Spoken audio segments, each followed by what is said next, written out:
Hello बच्चों, very very good morning to all of you. तो कैसे हैं आप लोग? बहुत अच्छे। तो आज फिर से टारगेट पॉलिटेक्निक के सीरीज में बहुत ही खूबसूरत सा लेक्चर आपके बीच लेके आए हैं। और आज का जो लेक्चर है बेटा वो बहुत ही इम्पोर्टेंट और बहुत खूबसूरत लेक्चर है। जो लेक्चर आपके बीच लाया गया है वो आपको मैथ का लेक्चर लाया गया है, गणित का लेक्चर लाया गया है। गणित के लेक्चर्स को लाए गए हैं और आज जो गणित का लेक्चर हम आपके बीच लाए हैं इसमें बहुत सारे क्वेश्चंस आपको अटपटे टाइप के क्वेश्चन है। क्वेश्चंस जितना दिया गया है वो आपको अटपटा टाइप का क्वेश्चन है, डायरेक्ट कॉन्सेप्ट पर क्वेश्चन नहीं है, डायरेक्ट सीधा कॉन्सेप्ट पर क्वेश्चन नहीं है, घुमा घुमा के क्वेश्चन को पूछा गया है। तो ये जो आपको अटपटा टाइप का क्वेश्चन घुमा घुमा के आपसे पूछा गया है, इस घुमा घुमा के जिलेबी टाइप के क्वेश्चंस को निकाल कर, जिलेबी टाइप के क्वेश्चंस को निकाल कर रसगुल्ला में कैसे बदलेंगे, ये आज आपको हम सिखाने वाले हैं। तो बहुत ही इम्पॉर्टेंट लेक्चर आपके बीच ये होने जा रहा है। शुरू से लास्ट तक इस लेक्चर में बने रहिएगा। क्वेश्चन का जब स्टार्टिंग करवाएंगे उसी क्वेश्चन से आपको आइडिया मिल जाएगा और ये पता चल जाएगा कि आपको किस टाइप के क्वेश्चंस इसमें पूछे गए हैं। तो बहुत ही बेहतरीन एक से एक अजूबा क्वेश्चंस और बहुत अच्छे अच्छे क्वेश्चंस आपको, डायरेक्ट कॉन्सेप्ट पर भी कुछ होगा लेकिन मैक्सिमम क्वेश्चन आपको बिल्कुल अटपटा क्वेश्चंस होगा। बिल्कुल अटपटा क्वेश्चन जो होगा अटपटा होगा और वही क्वेश्चंस होगा, वही प्रॉब्लम्स होंगे जो आपके परीक्षा में पूछे गए हैं और पूछे जाते हैं। वैसे क्वेश्चंस आपको इसमें हम लेके आए हैं। तो आज का ये खूबसूरत सा सेट जो हम बताने जा रहे हैं इसको आपको बीट नहीं करना है। और इसका पहला क्वेश्चन है, वैसे आप लोग के एग्जामिनेशन में बेटा 50% मैथ आता है। केमिस्ट्री और फिजिक्स को हमने बहुत ज़्यादा बूस्टअप कर दिया है। शुरू में महाभारत का कॉन्सेप्ट देके मैथमेटिक्स का भी बहुत क्वेश्चन बताए हैं आप लोग को, लेकिन मैथ का भी एक एक सेट एक एक चीज़ देखिएगा तो औरों के कंपैरिजन में बहुत बेहतर तरीका से एक्सप्लेन करते हुए शारदा क्लासेस वाले नजर आएंगे। तो 50% आपको मैथ आएंगे और 50% में बेटा पी और सी दोनों होता है। आपका फिजिक्स और केमिस्ट्री दोनों आपको 50% में होते हैं। तो ये भी इम्पॉर्टेंट, आपको बहुत इम्पॉर्टेंट है। तो ज़रा सा फोकस कीजिए कि मैथमेटिक्स पर आखिर जोर दे रहे हैं शारदा वाले, क्यों दे रहे हैं? क्योंकि आपके लिए, क्योंकि आपको आवश्यकता है मैथमेटिक्स की, बहुत ज़्यादा भी आवश्यकता है। तो चलिए स्टार्ट करते हैं और पहला क्वेश्चन देखते हैं। लेकिन याद रखिएगा ये आप डालना नहीं भूलेंगे, इसको अंगूठा जरूर लगाइए। बिना अंगूठा लगाए पैसा नहीं मिलता है यार। कुछ मिलता है कि आज के दौर में बिना अंगूठा? अपना पैसा निकालने जाओ फिर भी अंगूठा लगाओ, सिम लाने जाओ फिर भी अंगूठा लगाओ, कुछ भी करने जाओ अंगूठा लगाओ, कुछ भी करने। पहले कहता था कि अंगूठा लगाते हैं, बुर्बक हैं क्या? समझ में नहीं आता है। पहले यही कहता था लोग, अंगूठा लगाते हैं, बुर्बक हैं, समझ में नहीं आ रहा है। और नाम नहीं लिखने आता है, पढ़ल लिखल नहीं है, दुई अक्षर का ज्ञान नहीं है। अब कितनों विद्वान आदमी जाता है तो कहता है लिखिए मत, सबको लिखने आता है, पढ़ने आता है, ई लगाइए है कहीं। हाँ बिल्कुल, क्योंकि ज़्यादा समझदार हो गया आदमी इतना समझदार हो गया कि आपको अंगूठा जो लगाना शुरू किया, इसके पीछे रीजन था कोई किसी का सिग्नेचर मोहर दस्तखत बहुत पढ़ लिया लोग, तो ये तो नहीं ना बदल सकता है, तो वो लगाता है। तो आप भी लगाइए, दोनों उंगली से लगाइए, ऐसे करके सब, ऐसे करके सब्सक्राइब कीजिए दायां से, और बायां से क्या कीजिए, लाइक कीजिए। और इस उंगली का प्रयोग कीजिए शेयर करने के लिए, और इसका प्रयोग कीजिए बेटा 1-1 कनेक्टिविटी का सीरीज चल रहा है। एक से एक जोड़ने की पद्धति चल रही है। जैसे सरकार कहता है कि हम दो हमारे एक होने चाहिए या दो होने चाहिए, तो हम दो हैं, एक हम है एक आप है, और दोनों से एक और को जोड़ दीजिए। ठीक है, बस आपको सिंगल को कनेक्ट करना है हमारे साथ, हम भी कुछ कनेक्ट करके लाएंगे। तो चलिए आज का ये खूबसूरत सा सेट स्टार्ट किया जाए आपके बीच। पहला क्वेश्चन है, कहता है एक द्विघात समीकरण हल करते समय राकेश से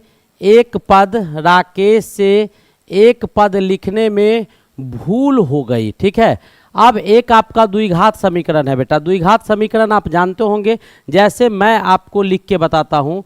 जैसे आपको कहीं लिखा हुआ है 2x² आप प्लस 7x, ठीक है, 2x² प्लस 7x, और इधर हम लिख देते हैं 7x आप प्लस 5 बराबर 0। आपको ये क्वेश्चंस आपको कहीं लिखा गया है 2x² प्लस 7x प्लस 5 बराबर 0 है। ठीक है, ये आपका ओरिजिनल इक्वेशन है। इसी इक्वेशन को राकेश क्या करता है, लिखता है, लेकिन लिखने के क्रम में उससे कुछ गलती हो जाती है। क्या गलती हो जाता है, 2x² के जगह पर मान लो वो लिख दिया 5x² आप प्लस 7x प्लस 5 बराबर 0। मान लो लिख दिया, राकेश लिख दिया, गलती से लिख दिया। अब इसको लिख दिया राकेश, जब इसको राकेश ऐसा लिख दिया इक्वेशन को, तो जब इस इक्वेशन को सॉल्व किया राकेश ने, तो उसका आंसर आ गया क्या, अल्फा का मान यानी x का 2 वैल्यू आया, तो एक अल्फा का मान आ गया 20 और दूसरा अल्फा का बीटा का मान अल्फा क्या आया, दूसरा समीकरण का मान आ गया 10। तो राकेश ने प्राप्त किया अल्फा और बीटा का मान। रियल में क्योंकि इसका मूल अल्फा और बीटा था, तो राकेश को क्या आ गया, अल्फा के जगह पर 20 आ गया और बीटा के जगह पर 10 आ गया। ये तब आया जब राकेश गलती किया था। कहाँ गलती किया था, 2 के जगह पर 5 लिख दिया था, एक पद गलती कर दिया था, तब आपको राकेश को कितना आया, इतना आ गया। तो अल्फा प्लस बीटा जो है वो आपको कितना हो गया, सम अगर लिखे तो 20 या प्लस आपका 10 इज इक्वल टू कितना हो गया, 30 आ गया। ठीक है, क्योंकि ऑप्शन आपको अल्फा प्लस बीटा अल्फा गुने बीटा में दिया हुआ था, इसीलिए हम कर रहे हैं। थोड़ा अटपटा टाइप का क्वेश्चन है, शुरू में भी बताएं। अब इसके बाद क्या कहता है कि जिसके कारण उसे 20 और 10 मूल प्राप्त हुए। कहता है एक दूसरा विद्यार्थी है। अब आपके क्वेश्चन में क्या दिया हुआ है कि एक दूसरा विद्यार्थी है जो जिसका नाम श्याम है, जिसने मध्य पद लिखने में भूल कर दी। दूसरा बच्चा आपका श्याम है। श्याम क्या किया कि ये 2x स्क्वायर सही लिखा, 2x स्क्वायर क्या लिखा, सही लिखा। ये कहाँ गलती कर रहा है उसका कहानी हम आपको दिखा रहे हैं। श्याम क्या किया, 2x स्क्वायर सही लिखा, 7x के जगह पर श्याम ने क्या कर दिया, 11x लिख दिया और प्लस क्या लिख दिया, 5 लिख दिया और बराबर 0। तो श्याम कहाँ गलती किया, तो यहाँ और यहाँ गलती कर दिया। ये श्याम का मिस्टेक था, ये राम का मिस्टेक था, राम का, राकेश का मिस्टेक था, राकेश आपको यहाँ गलती किए हुए था और श्याम आपको यहाँ गलती कर दिया। कहाँ कर दिया, यहाँ गलती कर दिया। तब श्याम को जो अल्फा का मान आया वो आपको 36 आ गया और बीटा का जो मान श्याम को आया वो आपको 4 आ गया। ठीक है, तो अल्फा गुने बीटा जो श्याम का आया वो, तो ये किसके द्वारा आया, तो ये आपको राकेश का कहानी है। किसका कहानी है, राकेश का कहानी है जो गलती करके निकाला। और ये कितना आया, 36 × 4, ये किसका कहानी है, तो ये बेटा आपका श्याम का कहानी है। ठीक है, तो अल्फा गुने ये कितना आ गया, 144 आ गया। अब इन दोनों का आप देखिएगा तो मूल तो अल्फा बीटा था, तो अल्फा बीटा इससे जो आया उसका सम निकाल दिए और इससे जो अल्फा बीटा आया बीच वाला उसका गुणनखंड निकाल दिए। दोनों आपका आ गया अल्फा बीटा का टर्म, क्योंकि इस दोनों का जो मल्टीप्लिकेशन हम करेंगे सो इन दोनों का जो मल्टीप्लिकेशन करते ये जो टर्म टूट के आता सो दोनों सेम आता है। तो अल्फा प्लस बीटा 30 आ रहा है और आपको अल्फा प्लस बीटा 30 था, अल्फा गुने बीटा आपका कितना दिया हुआ है, 144 दिया हुआ। तो ऐसे भी क्वेश्चंस आपको पूछे जाते हैं। उम्मीद है आपको समझ में आ गया होगा।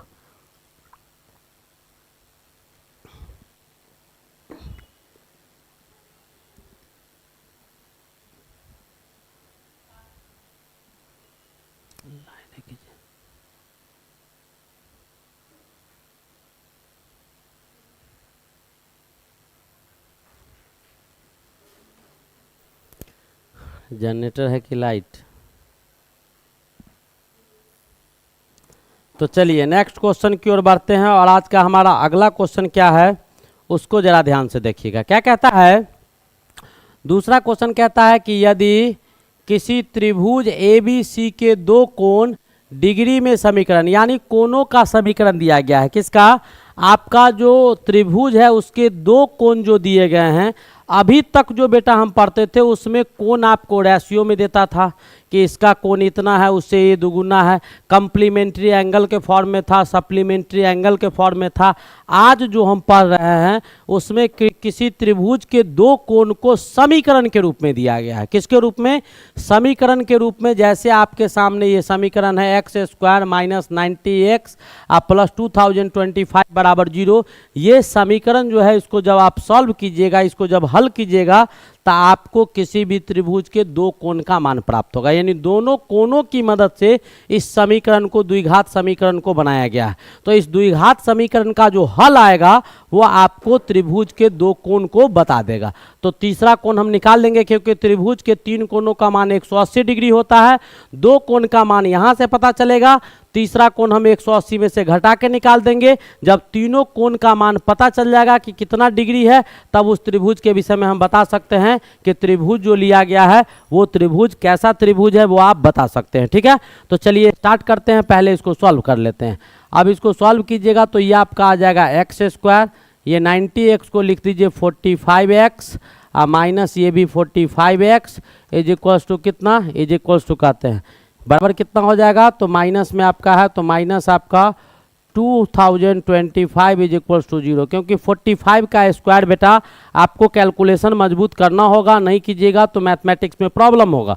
45 का स्क्वायर 2025 होता है, ठीक है, इसीलिए हम डायरेक्ट लिख दिए हैं। आपको अगर पता होगा तो आप भी लिख सकते हैं। अब ये x यहाँ से कॉमन लीजिए, x माइनस 45 आ जाएगा, फिर यहाँ से माइनस 45 को कॉमन लीजिए, ये आपका x माइनस 45 आ जाएगा, और ये इज इक्वल्स टू कितना है 0। इन दोनों में से क्या कीजिएगा, x माइनस 45 को बाहर निकाल लीजिए आप, इधर क्या बचेगा x और इधर क्या बचेगा 45, तो x minus 45 is equals to 0, यानी x का दो वैल्यू आपको आएगा, एक 45 और दूसरा भी 45। यानी किसी भी त्रिभुज के दो कोण का मान, एक का 45 डिग्री और दूसरा का भी 45 डिग्री, इट मीन्स कि आपका त्रिभुज आपका राइट एंगल हो जाएगा, जिसमें ये आपका a मान लेते हैं, ये b मान लेते हैं और ये c मान लेते हैं। ये आपका 45 आ गया और ये भी 45 डिग्री आ गया और ये आपको 90 डिग्री आ गए। इट मीन्स आपको राइट आइसोसेलेस ट्रायंगल हो गया, यानी 90 डिग्री और दो त्रिभुज बराबर। तो कहता है समद्विबाहु, तो समद्विबाहु है, समकोणीय नहीं, समकोणीय नहीं है, समकोणीय है। यहाँ गलत हो गया, यहाँ ये ऑप्शन गलत हो गया, न समद्विबाहु है और न ही समकोणीय है, दोनों का दोनों है बेटा, यहाँ उल्टा दिए हुए, समकोणीय तथा समद्विबाहु। हाँ बिल्कुल, समकोणीय भी है और समद्विबाहु। एक कोण 90 डिग्री है और बाद बाकी बचा हुआ दोनों का दोनों कोण आपस में क्या है, बराबर है। यहाँ तक समझ में आ गया, कोई डाउट नहीं। चलिए नेक्स्ट क्वेश्चन की ओर बढ़ते हैं और हमारा अगला क्वेश्चन क्या कहता है उसको देखते हैं। तो देखा दोनों का दोनों क्वेश्चन आपको अटपटा टाइप का क्वेश्चन था, बिल्कुल अटपटा था, कॉन्सेप्ट पर नहीं था। नेक्स्ट क्वेश्चन क्या कहता है वो देखिएगा, कहता है एक गोला एक घन के अंदर के सभी पृष्ठों को स्पर्श कर रहा है, तो घन का आयतन तथा गोले के आयतन का आकार। जैसे हम आपको बताते हैं बेटा कि आप फुटबॉल खरीद के लाए हैं या गेंद खरीद के लाए हैं, तो फुटबॉल और गेंद खरीद के लाइएगा तो आपको क्यूब टाइप का बॉक्स कागज़ का बना होता है और उसी में गेंद रहता है। जो कागज़ का बना हुआ बॉक्स जो होगा उसके सभी भुजाओं को क्या करेगा, टच करने का काम वो गेंद करेगा, ठीक है। इधर से दबाइएगा तो गेंद पर हाथ जाएगा, इधर से भी, ऊपर नीचे भी, इस साइड से भी और इस साइड से भी। तो वैसा हम आकृति कोशिश करते हैं आपको बना के दिखाने का। तो चूँकि 3D फिगर है तो मैं आपको दिखाने की कोशिश कर रहा हूँ, ज़रा ध्यान से देखेंगे आप तो उम्मीद है समझ में आ जाना चाहिए। तो ये बेटा आपका घन है, ये आपका घन है, घन का सब भुजा बराबर होता है, L L L मान लिए। अब कहता है कि इसी के अंदर, इसी घन के अंदर एक गेंद को रखा गया है जो इसके सभी सतहों को छूने का काम करता है। तो हम एक साइड आगे का पोर्शन गेंद का केवल आपको दिखा दे कि गेंद जो होगा आगे का यानी टच करेगा तो इसका ऊपर वाला टच किया, इस साइड वाला टच किया, इधर टच किया, पीछे टच किया, बाहर का टच किया, नीचे वाला टच किया। तो ये आपका गेंद है। तो गेंद जो आप देखिएगा तो गेंद का जो डायमीटर आएगा वो भी आपका L आ जाएगा, दिखाई दे रहा होगा। इसके अंदर ये गेंद रखा हुआ है, ठीक है, ऐसा आपको दिखाई दे रहा होगा। हम इस साइड से खोल के दिखाए हैं कि अंदर में गेंद रखा हुआ, ठीक है। तो इससे आपका क्या हो गया, तो यहाँ से आपको क्या पता चला कि घन का जो भुजा हो गया वो घन का भुजा क्या हो गया, तो घन का भुजा आपको L हो गया। और त्रिभुज कहते हैं, गोला का जो त्रिज्या हो गया वो गोला का त्रिज्या क्या हो गया वो आप देखेंगे। अब गोले का त्रिज्या क्या है सो देखिएगा, ठीक है। तो गोले का त्रिज्या जो हो गया वो गोले का त्रिज्या क्या हो गया, तो गोले का त्रिज्या हो गया R L/2 हो गया। R क्या हो गया, L/2 हो गया। R आपका क्या हो गया, L/2 हो गया। अब आपसे पूछ रहा है कि घन का आयतन बटा गोले का आयतन, तो यहाँ पर क्या लिखेंगे, घन का आयतन लिखेंगे और भाग दे देंगे किससे, घन के आयतन को हम लोग भाग दे देंगे किससे, तो गोले के आयतन से। किससे भाग दे देंगे, गोले के आयतन से हम भाग दे देंगे। अब दोनों का फॉर्मूला अब आपको यहाँ से पता होना चाहिए, अटपटा खत्म। तो कहता है कि घन का आयतन क्या होता है, L³ हो जाएगा, लंबाई गुने चौड़ाई गुने ऊंचाई, और इसका क्या हो जाएगा, तो 4/3 πr³ हो जाएगा, πr³ हो जाएगा। अब इसको सॉल्व कीजिए तो ऊपर में आ गया L³ और नीचे में ये 3 ऊपर ले लीजिए, 4 को नीचे रहने दीजिए, पाई, और ये L/2 का होल क्यू हो जाएगा, क्योंकि R आपका L का आधा था। अब इसको ले जाइए तो 3 आपका L³ हो गया और नीचे में आपका 4 पाई हो गया। ये एल का क्यूब हो जाएगा और 2 से 2 3 जा 2 2 जा 4 2 जा 8 आपका ऊपर चला जाएगा, 4 2 जा 8, एल क्यू कट गया, बचा क्या 6:2 पाई, यानी किस रेशियो में आएगा तो 6:2 पाई के रेशियो में आएगा। इट मीन्स आपका B is the correct option, it means आपका B is the correct option, no doubt. ये भी क्वेश्चंस आपको समझ में आ गए होंगे, यहाँ तक कहीं से कोई प्रॉब्लम नहीं होना चाहिए। हम नेक्स्ट क्वेश्चन की ओर मूव करते हैं। अब अगला क्वेश्चन देखिएगा, क्या कहता है कि एक परीक्षा में n विद्यार्थियों द्वारा प्राप्त अंक आपका x1 x2 दिया गया है, ठीक है, और इस अंकों का औसत मान आपका दिया हुआ है m। तो औसत जब निकालिएगा तो औसत क्या होगा, कुल अंकों का योग। तो अंकों का योग क्या है, x1 आप प्लस x2 आप प्लस x3 आप प्लस डॉट डॉट डॉट क्या xn आपका अंक का मान है, और टोटल बच्चा आपका n है, तो बराबर क्या हो जाएगा, ये औसत आपको m दिया हुआ, ये हम नहीं कह रहे हैं, ये आपका क्वेश्चन दिया हुआ है, ये आपका औसत है बेटा, ये औसत है, ठीक है। एवरेज आपको दिया गया है कि ये आपको होता है, यहाँ तक कोई दिक्कत नहीं होना चाहिए। अब यहाँ से अंकों का योग निकालिएगा कि टोटल बच्चा यानी n बच्चा टोटल कितना अंक लेके आ गया, सभी के अंकों का योग कितना हो गया। तो यहाँ से आप निकाल सकते हैं x1 plus x2 plus x3 plus dot dot dot xn जो होगा वो आपको क्या हो जाएगा, m गुने n हो जाएगा, m गुने n हो जाएगा, ठीक है। यहाँ तक कोई दिक्कत, यहाँ तक कोई दिक्कत नहीं होगा। अब क्या कहता है कि m था, पुनः मूल्यांकन के उपरांत एक विद्यार्थी के अंक x1 से बदलकर, मान लो कि कोई बच्चा को कम नंबर आ गया होगा, वो कॉपी पर क्या किया, चैलेंज कर दिया, कॉपी पर चैलेंज कर दिया, नंबर बढ़ाने के लिए एप्लीकेशन दे दिया कि हमारा इस सब्जेक्ट में हम इतना लिखे थे, हमको इतना कम नंबर आ गया है, हमारा नंबर बढ़ना चाहिए, जो एक्स्ट्रा पेमेंट लगना था चार्ज दिया, कॉपी रीचेक करवाया, दोबारा खोल के चेक करवाया, तो ऐसा पाया गया कि पुनः जब मूल्यांकन किया गया तो उसके उपरांत ये पाया गया कि जिसका नंबर x1 आया था उसका नंबर वास्तव में x1 प्लस 5 था। कितना था, 5 नंबर उसका बढ़ गया। मान लो कि पहले उसको 80 नंबर आया था तो अब कितना आ गया, 85 आ गया, तो एवरेज हमारा चेंज कर जाएगा। तो नया औसत जो हमारा होगा वो नया औसत क्या हो जाएगा, उसकी तरफ बढ़ते हैं। तो हमारा नया औसत क्या होगा वो बताते हैं। तो नया औसत हमारा क्या हो गया, सब चीज़ तो सेम रहेगा, चेंज कहाँ हो जाएगा, तो सभी अंकों का योग, तो अंक तो यही रहेगा, 5 बढ़ जाएगा, x1 के जगह पर x1 प्लस 5 हो जाएगा, बाद बाकी सारा चीज़ आपको जैसे था x2 आप प्लस x3 आप प्लस डॉट डॉट डॉट कितना xn जैसे था वैसे रहेगा, और टोटल बच्चा आपका n था तो n ही रहेगा। अब इसको आप सॉल्व कीजिएगा तो कैसे कीजिएगा, तो x1 plus x2 plus x3 plus dot dot dot xn था और 5 को अलग ले गए तो ये आपका प्लस 5 आ गया, अपॉन में बेटा n था तो n आ गया, ठीक है। अब इसका वैल्यू क्या निकाले हैं ऊपर वाले से, तो mn दिया हुआ है, तो ये क्या आ गया mn आप प्लस 5 अपॉन क्या आ गया n, mn plus 5 upon n आपका नया औसत है ऑप्शन, बिल्कुल है, D is the correct option. कौन सा option, D is the correct option. D option जो था वो आपका बिल्कुल सही ऑप्शन था। तो ये भी क्वेश्चंस आपको समझ में आ गए होंगे। तो सारे क्वेश्चन में गलती है और ऐसे क्वेश्चन में आप भी गलती करते हैं। पहला क्वेश्चन में राकेश और श्याम गलती किया, बिल्कुल। दूसरा क्वेश्चन में आपका क्या था, जरा ध्यान से देखेंगे तो आपको समझ में आएगा। सारे क्वेश्चंस में बच्चे गलती कर रहे हैं, ठीक है। तो पहला क्वेश्चन में आपका कौन गलती किया, तो यहाँ पर बेटा राकेश से भी गलती हुआ और श्याम से भी गलती हुआ तो आंसर गलत आया, हमने सुधार के दिखा दिया। दूसरा क्वेश्चन में भयंकर गलती किया कि भाई बनाने वाला क्वेश्चन डिग्री वाला जो टर्म था उसको समीकरण में लेके चला गया, ट्राइगो का क्वेश्चन क्वाड्रेटिक में घुसा दिया, लेकिन चलो क्वाड्रेटिक से निकाल के फिर हम उसको कहाँ डाल दिए, ट्राइगो में डाल दिए, तो ये भी एक गलती था। तीसरा क्वेश्चन में क्या किया, तो कहाँ गेंद है और कहाँ आपका स्फीयर था, तो दोनों को एक जगह घुसा दिया, अलग अलग रखता अच्छा रहता, तो ये भी था। और चौथा क्वेश्चन में भी आपने देखा कि गलती ही कर दिया, नंबर डालना था कितना 85, डाला गया कितना 80, तो ये भी टीचर के द्वारा गलती हुआ, तो कोई दूसरा टीचर उसको क्या किया, सुधार दिया। चलिए नेक्स्ट क्वेश्चन की ओर बढ़ते हैं और आज का हमारा अगला क्वेश्चन क्या है वो ध्यान से देखिएगा।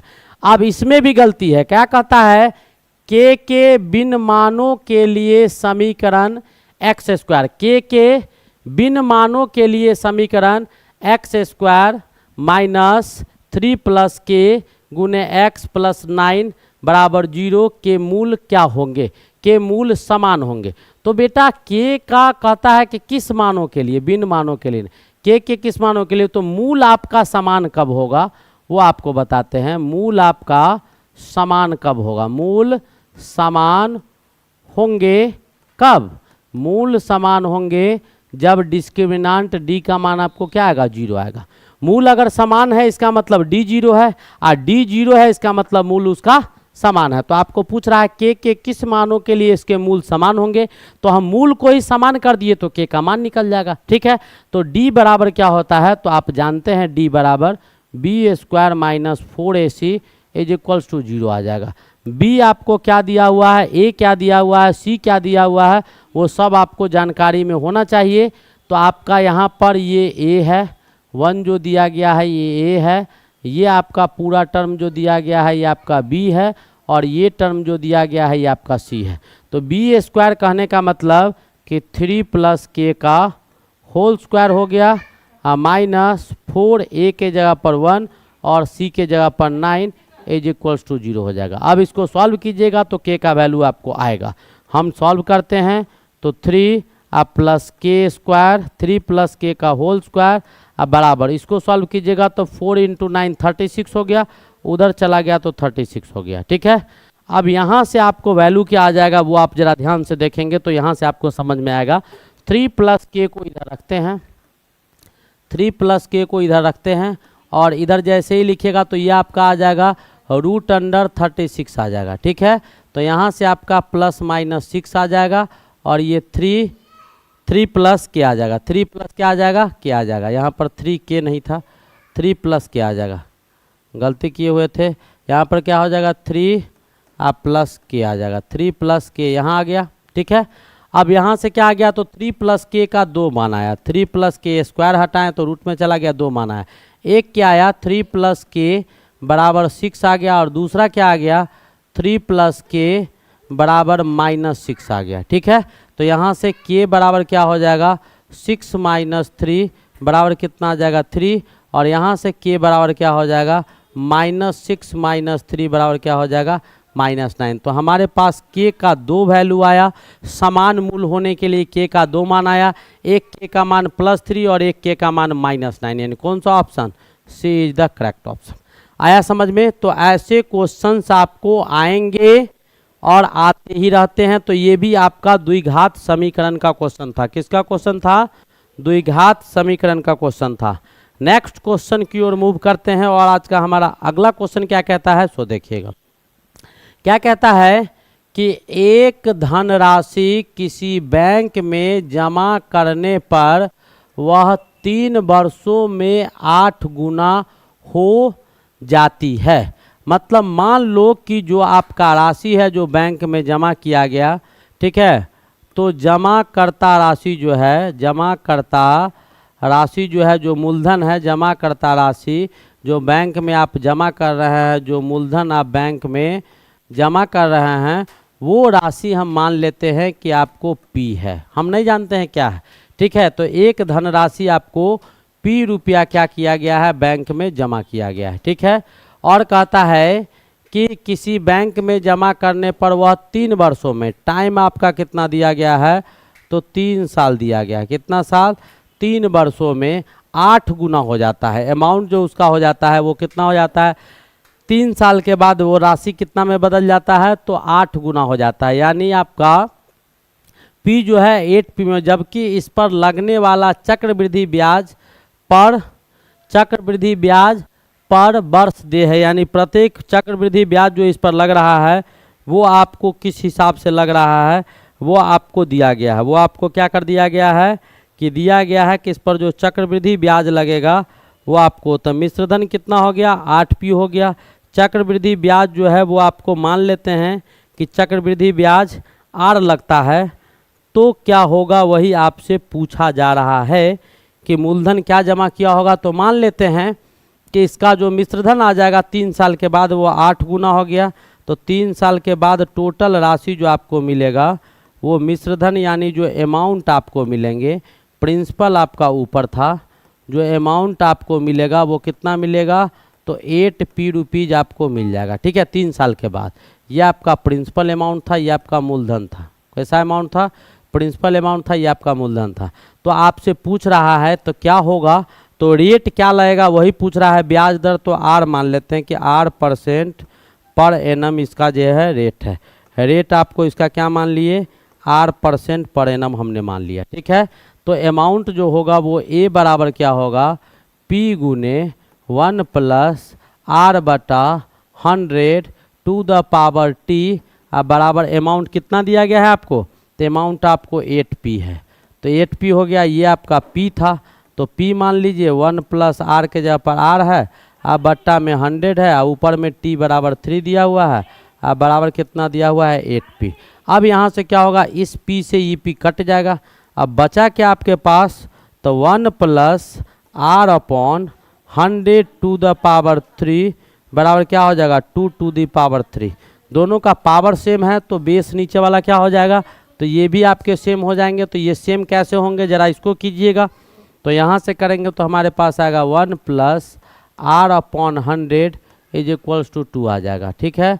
तो R बराबर क्या हो जाएगा, R/100 = 1 को उधर ले जाइए तो 2 - 1 हो जाएगा, यानी R बराबर क्या हो जाएगा 1, और ये 100 को इधर गुना कीजिएगा तो 100 कितना, तो 100% पर एनम, 100% पर एनम। कैसे वो ध्यान से देखिएगा। मान लीजिए कि कोई आदमी 1 लाख रुपया बैंक में जमा किया, ठीक है, तो 1 साल के बाद वो पैसा कितना हो जाएगा, डबल हो जाएगा, तो कितना हो गया 2 लाख रुपया हो गया, ठीक है। 1 साल के बाद 2 लाख, फिर दूसरा साल वो बैंक में छोड़ दिया तो 2 लाख का डबल हो गया, कितना हो गया 4 लाख का, फिर तीसरा साल वो बैंक में छोड़ दिया तो 8 लाख, तो 8P हो गया ना। तब P यानी क्या, 1 लाख जमा किया 8P हो गया, तो 100% उसका प्रत्येक साल 100% यानी प्रत्येक साल दुगुना पैसा होगा, तभी आपका 1 लाख का 8 लाख आपको 3 महीना में मिलेगा। तो कौन सा ऑप्शन होगा, D is the correct option, this is your correct option, ये आपको बहुत ही बेहतरीन ऑप्शन होगा, ठीक है।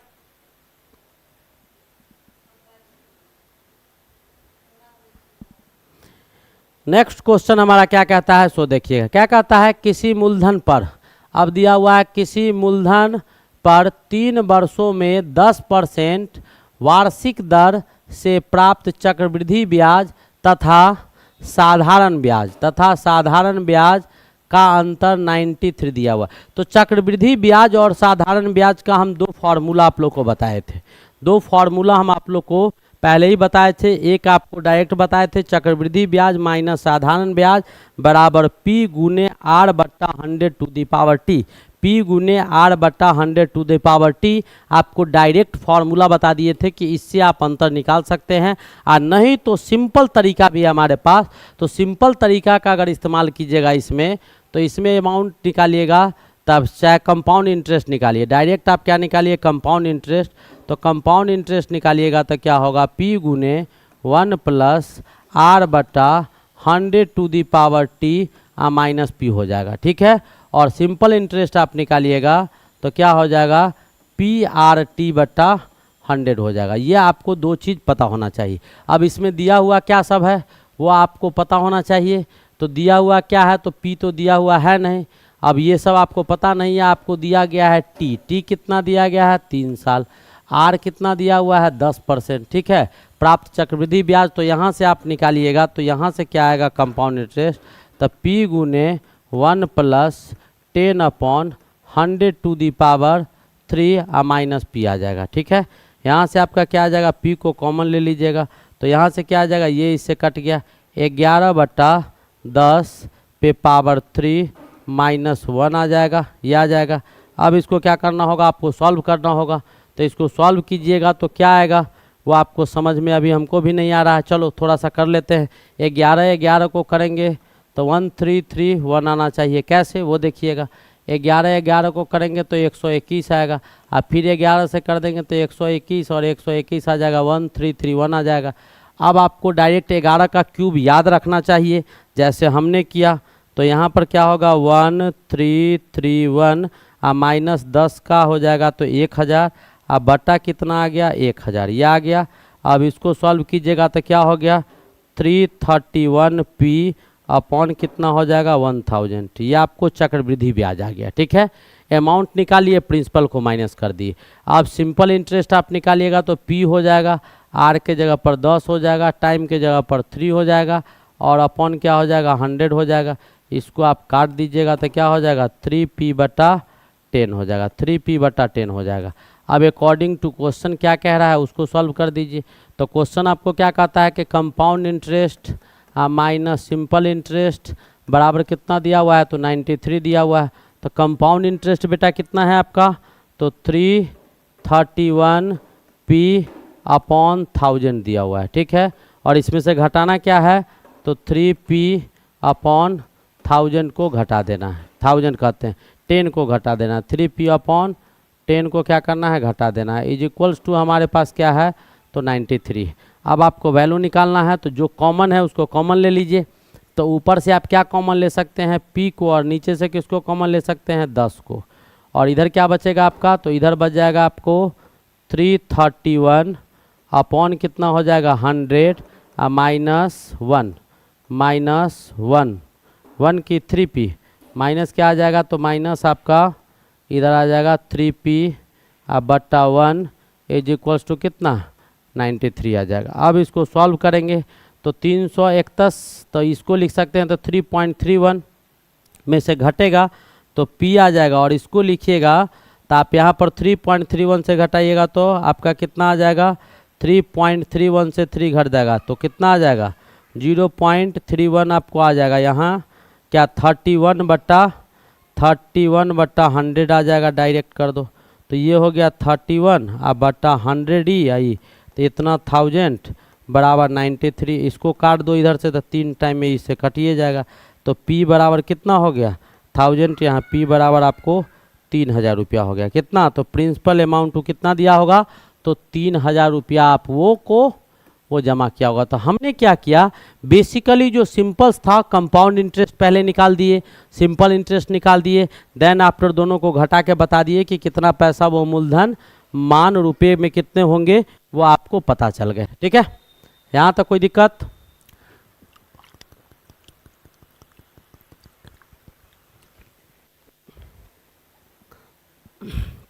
हमारा अगला क्वेश्चन क्या है वो देखिएगा। क्या कहता है कि यदि एक धन का विकर्ण 3√3 हो तो इस धन के पृष्ठ का कुल क्षेत्रफल कितना होगा। तो धन का बेटा विकर्ण जो होता है क्यूब का, हम इससे पहले डायग्राम के साथ एक क्वेश्चन बताएं।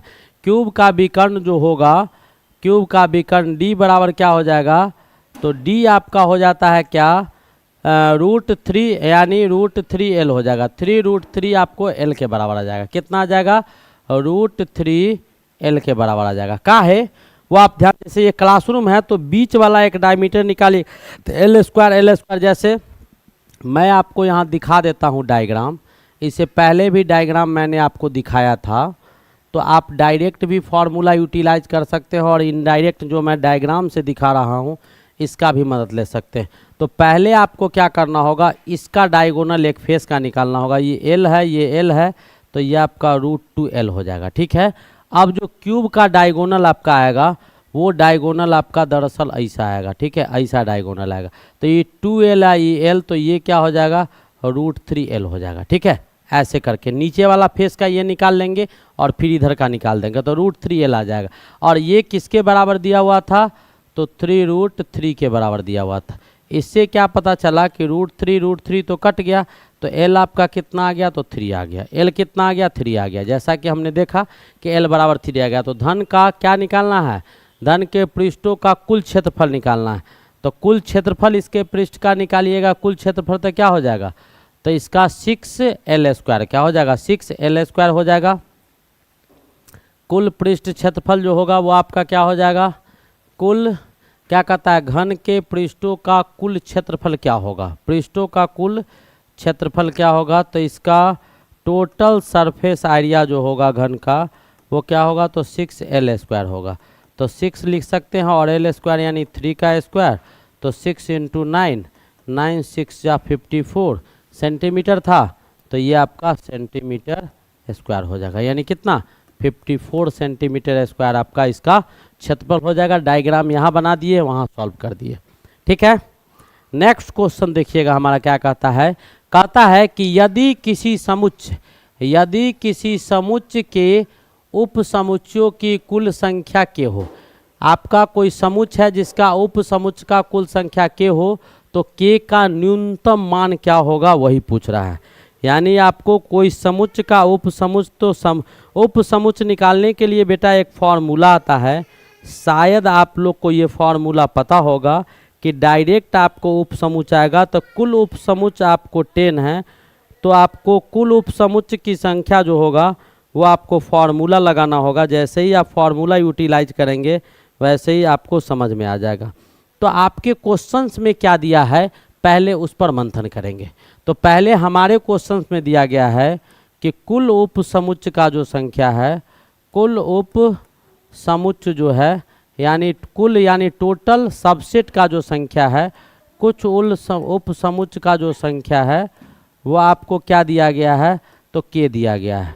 और हम एक फार्मूला जानते हैं, कुल उप समुच्चय का संख्या बराबर क्या होता है 2 टू दी पावर n होता है, 2 टू दी पावर n होता है, ऐसा हम लोग जानते हैं। अब आपके पास जो क्वेश्चन दिया गया है वो क्या दिया गया, अर्थात रिक्त समुच्चयों में क्या कहता है कि कुल उच्च समुच्चय का संख्या कम कितना हो सकता है।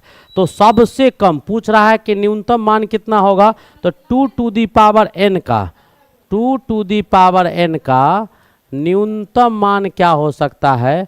तो इसका न्यूनतम मान बेटा सबसे कम अगर होगा तो 2 टू दी पावर n का मान आपको 0 हो सकता है। 0 क्या हो सकता है, 0 0 नहीं, कुछ समुच्चय है तो कुछ कुल सब उपसमुच्चय होंगे तो सबसे कम मान क्या होगा 1 होगा। और ये तब आएगा जब 2 टू दी पावर n बराबर 2 टू दी पावर 0 कर देंगे, 1 को 2 टी तो n का मान आपका क्या हो जाएगा 0, n का मान क्या हो जाएगा तो आपका 0 हो जाएगा, n का मान 0 हो जाएगा। और n का मान 0 होगा कब, जब आपका इसका मान क्या होगा, कुल उप समुच्चय का जो संख्या होगा वो 1 होगा तब। तो कुल उप समुच्चय का संख्या कितना हो जाएगा 1 हो जाएगा, तो n का मान 0 हो जाएगा। ठीक है, तो ये भी आपको बहुत खूबसूरत अटपटा टाइप का क्वेश्चन था, इसको भी मैंने क्या किया सॉल्व कर दिया, इसको भी क्या किया सॉल्व कर दिया। नेक्स्ट क्वेश्चन हमारा क्या है सो देखिएगा।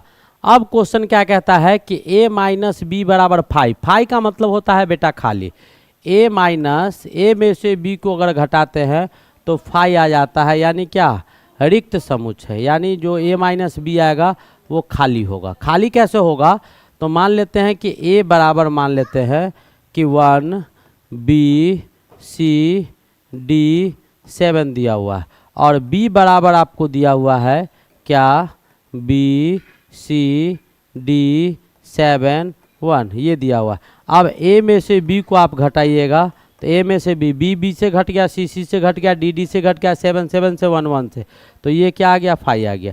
यानी जब ये 5 आ गया खाली हो गया, इसका मतलब क्या a और b आपको समान है, a और b क्या है तो समान है, a और b आपको क्या है तो समान दिए गए हैं। अगर कुछ होता अल्टर, जैसे मान लो कि यहाँ पर अगर मान लो कि यहाँ पर आपको 7 9 दिया हुआ रहता तो a माइनस बी आप करते तो क्या आता, a माइनस बी आप करते तो अगर मान लो कि ये a बराबर आपको दिया गया है या p बराबर आपको दिया गया है 1 2 3 4 5 0 dot dot 5 dot dot dot में डाल 5 a b d दिया गया है, और q बराबर आपको दिया गया है मान लो 5 7 9 4 2 a b d दिया गया है। तो a में p में से क्या करना है q को घटाना है, तो p में से q को घटाइए तो q में ज़्यादा है मतलब नहीं, इसमें 1 है नहीं है तो 1 यहाँ हो जाएगा, क्या हो जाएगा 1 हो जाएगा।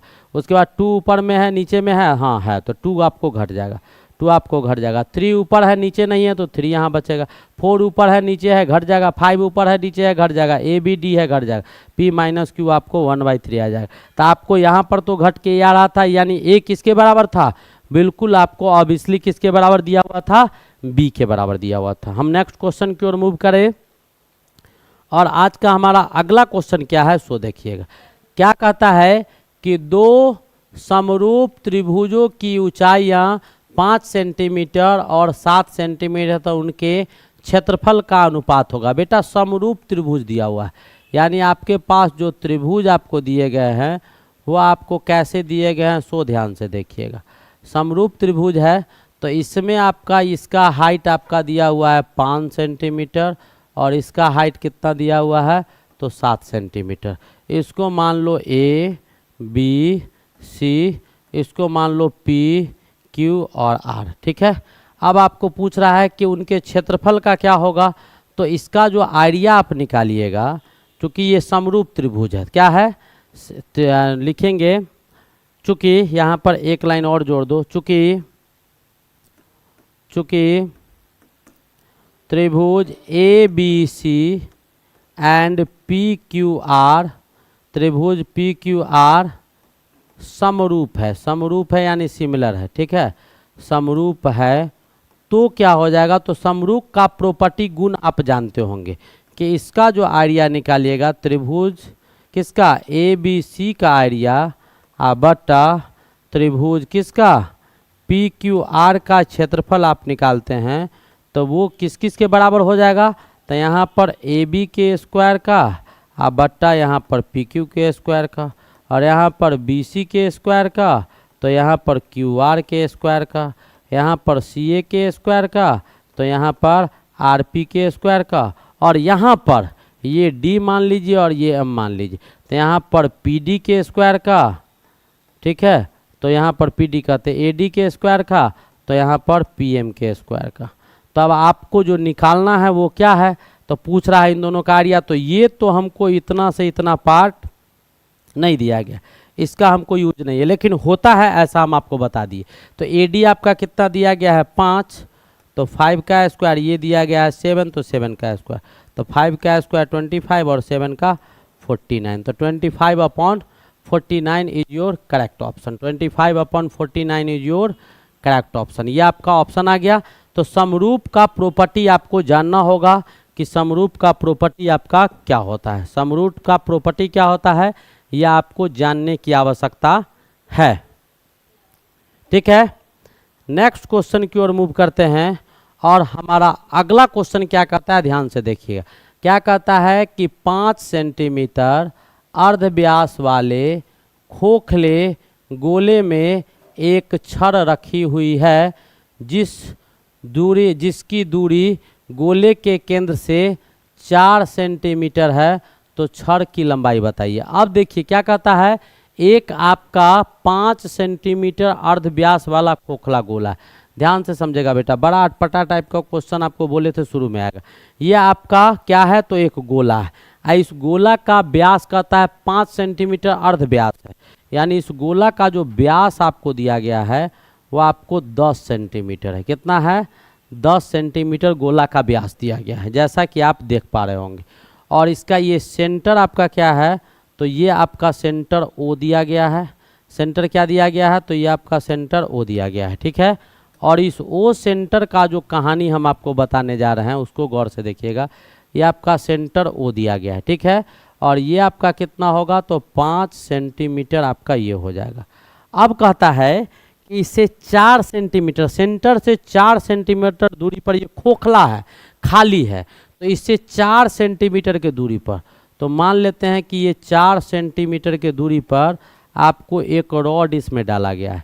क्या डाला गया है, तो ये आपका छड़ डाला गया है, ये आपका छड़ डाला गया है जो 4 सेंटीमीटर दूरी पर है। कितना दूरी पर है, तो 4 सेंटीमीटर दूरी पर आपको ये छड़ है। तो पूछ रहा है कि ये छड़ का जो लंबाई होगा, ये छड़ का वो क्या होगा, वही आपसे पूछा जा रहा है।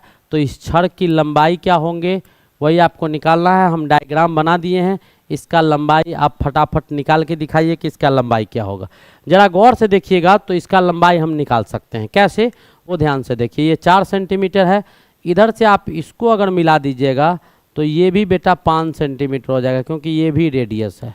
ठीक है, अब ओ इसको एम मान लो, इसको पी क्यू मान लो। ठीक है, अब यहाँ से ध्यान से देखो कि इन ट्रायंगल किस त्रिभुज में, त्रिभुज ओ एम क्यू में, किस में, त्रिभुज ओ एम और क्यू में, क्या इन ट्रायंगल ओ एम क्यू में आप चलिएगा तो एम क्यू का मान जो निकालिएगा, एम क्यू का मान, तो एम क्यू बराबर क्या हो जाएगा, रूट अंडर ओ क्यू का स्क्वायर पाइथागोरस थ्योरम से माइनस ओ एम का स्क्वायर हो जाएगा। ठीक है, ये आपको समझ में आ रहा होगा।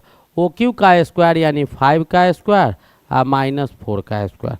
अब इसको सॉल्व कीजिएगा तो 25 माइनस 16 इज इक्वल्स टू कितना आ जाएगा 9, यानी क्या आएगा +3 आएगा, -3 नहीं आएगा क्योंकि ये लेंथ है, तो +3 आ गया। तो एम क्यू का मान क्या हो गया +3 हो गया, एम क्यू का मान +3 यानी 3 सेंटीमीटर हो गया।